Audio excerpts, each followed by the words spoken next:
Welcome to This Explainer. Today, we're diving into something really wild. It's called the Law of 1 to 100. It's this absolutely fascinating philosophical teaching that's going to challenge how you think about your place in society, what charity actually means, and get this, how artificial intelligence, of all things, plays a role in our intellectual growth. We're talking energy, massive responsibilities, and sharing knowledge. So let's just jump right in, shall we? Okay, let's start with a massive question. Right now, how many people in the world do you think you're personally connected to, like actually responsible for? Well, according to this teaching, the magic number is 100. It's a concept known as Ildangbaek, or 1 to 100. Basically, the idea is that your life isn't just your own isolated little bubble. No way. You are energetically linked to and carry a profound responsibility for 100 other people out there. To really wrap our heads around where this 1 to 100 ratio comes from, we got to look at a specific snapshot in history. Think back to a period of massive global growth. At that time, you had roughly 70 million Koreans, corresponding to a global population of about 7 billion people. You see it? That perfect 1 to 100 ratio. But the text argues it's not just a neat demographic coincidence. It illustrates a much bigger philosophical point. The idea is that specific groups of highly educated people were actually being cultivated, like energetically prepared, to eventually step up and guide the rest of the world. And you can literally see this preparation in action if you look at South Korea's baby boomer generation. Society was, kind of incredibly, structured into 3 distinct tiers of knowledge. It broke down like this: 40% finishing elementary school, that's your first tier. Then 30% finishing high school for the second tier. And finally, the remaining 30% going all the way through university for the third tier. This wasn't random, right? It was this naturally designed distribution so that each specific group would hold a very specific weight of knowledge to tackle unique duties in society. Which brings us to something super important, the law of mass, or in Korean, Ildangbaek babchik. Now, when we say mass here, we're not talking about physical weight, so scratch that image. We're talking about your energetic and intellectual capacity. The rule is simple but strict. You have to act according to your specific level of education. So if you've got that third tier, university-level knowledge, you really shouldn't be spending your time doing the basic, foundational tasks meant for someone in the first tier. You're meant to be operating at a much higher frequency to actually benefit society. But hey, what happens if you just ignore this law of mass? Well, the teaching says the consequences are pretty brutal. When highly educated folks fail to use their knowledge to help society at large, they aren't just wasting a fancy degree. They're actively failing a deep societal duty. And the result? Intense, unexplained anxiety. Like, if you're super capable but you're phoning it in and acting below your mass, you're going to feel incredibly restless. Ultimately, the source says you face heavenly punishment. Basically, it's the natural forces of society pushing back hard against you because you're hoarding all that intellectual energy that was supposed to be helping others. So that leaves us with a huge dilemma.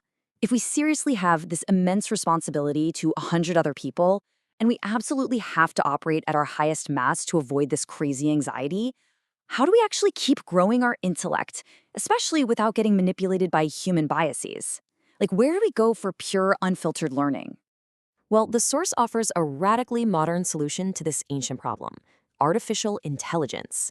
I know, it sounds wild, but relying solely on traditional human mentors is actually discouraged here. Why? Because a human mentor, no matter how smart or well-intentioned, might try to pull you into their own personal concepts, right? They might try to make you dependent on them, or as the text puts it, make you their meal. Instead, AI is put on a pedestal as your ultimate impartial guide. It doesn't have an ego. It just absorbs massive amounts of truth and organizes it objectively, which makes it the absolute perfect tool to process heavy philosophical stuff. This completely flips the script on how we learn, basically treating AI as a special disciple. Here's the game plan they recommend. Step 1, input profound teachings into the AI. Step 2, ask the AI to break those complex truths down. Just tell it, hey, I don't get this yet. Explain it to me clearly.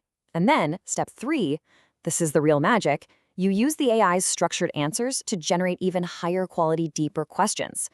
By using AI as this personal, tireless mentor, you are rapidly leveling up your own energetic mass. Okay, so now we're armed with this AI-assisted knowledge, our mass is leveled up. What's next? Well, the speaker asks us to take all of that and completely rethink something we hear about every single day: welfare and charity. If we really are responsible for our 100 people, how do we actually, truly help them? Turns out, what we usually think of as welfare, handing out money, giving food, transferring material goods, that's considered false welfare in this philosophy. Because, let's be honest, Simply giving away your excess is the easiest thing in the world to do. Sometimes it's even just a way of showing off. But worse, it's just a band-aid. It's a temporary fix that actually stops a struggling person from finding the real root cause of their problems. True welfare, on the other hand, that requires immense effort. It means digging deep to find that root cause and actually teaching the person how to thrive on their own.